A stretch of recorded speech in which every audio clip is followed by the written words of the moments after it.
I think I was. I don't know if trying too hard was a part of it, but I oversold stuff a lot, as we all know, and to the point to where here's another story that not many people know.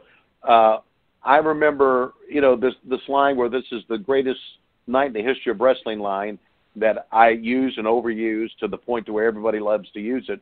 I sat down with a videotape of me in 2001 after we went down and after Vince didn't want me back and after I'd started working back in radio.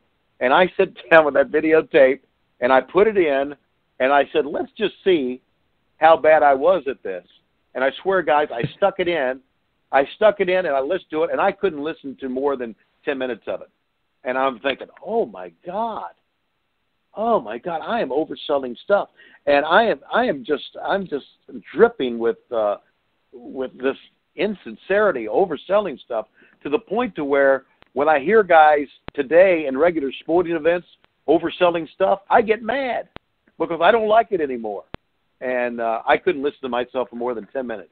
Now, that was back in 2001. Now I listen to the network now and listen to some of the shows. And some of the stuff I said, I don't think I was bad as some people thought I was. And some of the stuff I did back then I thought was pretty good. And some of the stuff still I don't like. They always say you're your own worst critic, and I certainly was. I was really hard on myself. But, man, in 01, after it all died, I wouldn't give you a dime to listen to my stuff. It's funny you say that because if you literally listen to you and then listen to anybody today, outside of maybe Mauro Ranallo, I think they would take you over pretty much every guy today. That's how much better you were then than they are now. Well, and that's nice, and I appreciate that. But here's the key to this, John, and I know I'm right about this. The more you are heard over and over and over and over again, the more fans grow tired of you. And I think that's why a lot of people didn't like me back then, is because I was on everything. I did Nitro, I did Thunder, I did the pay-per-views, I did some on WCW Saturday night, and my voice was out there a lot, and now you're hearing the same guys over and over. Michael Cole is heard a lot, and I hear a lot of people they don't like Michael Cole. Well, Michael Cole's voice is everywhere. The more you hear somebody, the less you like them. And I can remember back when I first started doing wrestling with the Crockett's in the 80s, I did a couple of matches on Worldwide with, I think Tully Blanchard helped me out. I'm going back to like 1984 after we had our first Starrcade. And I did some because, I didn't start out doing play-by-play. I started out doing some interviews. And then they had me do some play-by-play. We were in Shelby, North Carolina, and I did some play-by-play. And I went to the back, and Ricky Steamboat said to me, he said, you know what? He said, you were great. He said, you made me stop and listen to what you had to say, and I just think you're tremendous. I said, Ricky, I appreciate that, but the only reason you stopped to listen to me is because you hadn't heard me before. I said, a couple of months down the road, I'm going to be old hat. So I really think a lot of that was overexposure with me, and I think that's what's happening now with some of the announcers. I'm trying to take up for all the announcers because I know what they go through. You know what I'm saying? But I think overexposure is a big thing that hurts all announcers. Well, I would personally love for you to be on, some shows today and be quote unquote overexposed and oversaturated because definitely miss you, calling some action. I used to love that you were on Nitro, Thunder, Saturday Night, all the pay-per-views.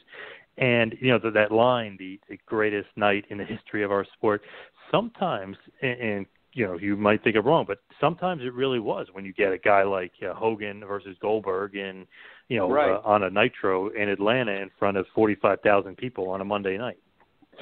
Yeah, you know what I want to do? I want to go back. I'll never do this, but I want to go back and just listen to all the Nitros. I've listened to most of the pay-per-views now. I don't think I said it that much on the pay-per-views. I think I said it on Nitro a lot and Thunder a lot. I'd like to go back and just kind of tally mark all the times I said it.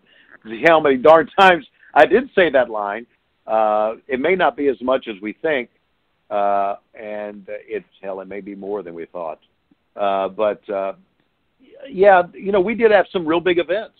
I don't think there's any question the the podcast that we have out right now, which is talking about Bash at the Beach, when Hogan turned heel, that was an historic night in wrestling. If you think about what Hulkamania was and where he was and the big star he had become, and he had turned heel. I don't know if you guys have gone back and watched that interview that he did in the ring when he turned heel that night with Hall and Nash. That was a tremendous heel interview. And that was, I went back and watched it. I'm thinking, wow, this is really well done when you think about what Hulkamania was and what now he was doing. So that was a historic night in wrestling. It really was. And Goldberg beating Hogan was an historic night in wrestling. So there were some big historic nights. But as Conrad said, he said, yeah, I don't mind you talking about those being the biggest night in the history of wrestling, but when you call the Prince Iaukea match the biggest night in the history of wrestling, then that's going too far. I don't remember that, but that's just Conrad trying to be funny.